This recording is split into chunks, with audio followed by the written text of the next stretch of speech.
அண்மை செய்தியை பார்த்து வருகிறோம். ஏற்காடு மலைப்பாதையில் தனியார் பேருந்து கவிழ்ந்து ஏற்பட்ட விபத்தில் 4 பேர் உயிரிழந்திருக்கின்றனர்.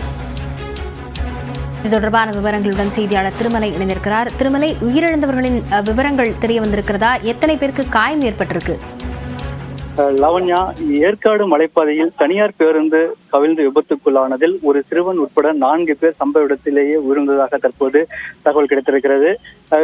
அதாவது குறிப்பா சேலத்திலிருந்து ஏற்காட்டிற்கும் ஏற்காட்டிலிருந்து சேலத்திற்கும் முத்தி என்ற தனியார் பேருந்து தினசரி இயக்கப்பட்டு வருகிறது.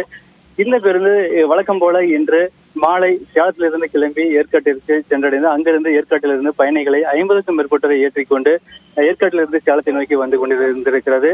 அப்போது 13வது கொண்டைவீசி வளைவில் வந்து கொண்டிருந்த போது திடீரென ஓட்டுநரின் கட்டுப்பாட்டை இழந்து விபத்துக்குள்ளாகி இருக்கிறது.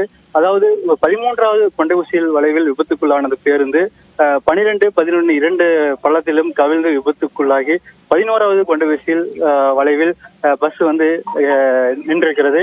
இந்த விபத்தின் காரணமாக பேருந்தில் பயணித்த அனைவரும் படுகாயங்கள் ஏற்பட்டிருக்கிறது. குறிப்பாக 30க்கும் மேற்பட்டோர் படுகாயம் அடைந்திருக்கின்றனர். இந்த விபத்தில் 4 பேர் சம்பவ இடத்திலேயே உயிரிழந்திருக்கின்றனர். இதில் ஒரு சிறுவனும் அடங்குவர்.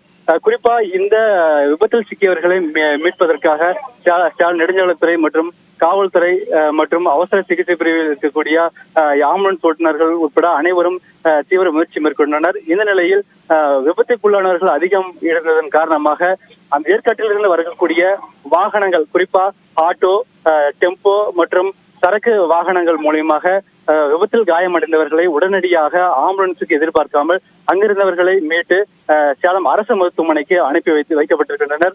இந்த சேலம் அரசு மருத்துவமனையில் தற்போது 30க்கும் மேற்பட்டோர் படுகாயங்களுடன் அனுமதிக்கப்பட்டிருக்கின்றனர். குறிப்பாக அனுமதிக்கப்பட்டவர்களில் 3 பேர் கவலைக்கிடமாக இருக்கின்றனர். தற்போது இந்த விபத்துக்கு காயமடைந்தவர்களை சேலம் அரசு மருத்துவமனையில் மாநகர காவல் ஆணையாளர் விஜயகுமாரி மற்றும் சட்டமன்ற உறுப்பினர் ராஜேந்திரன் ஆகியோர் தற்போது தற்சமயம் வந்து அவர்களை பார்வையிட்டு வருகின்றனர். லாவண்யா, விவரங்களுக்கு நன்றி திருமலை.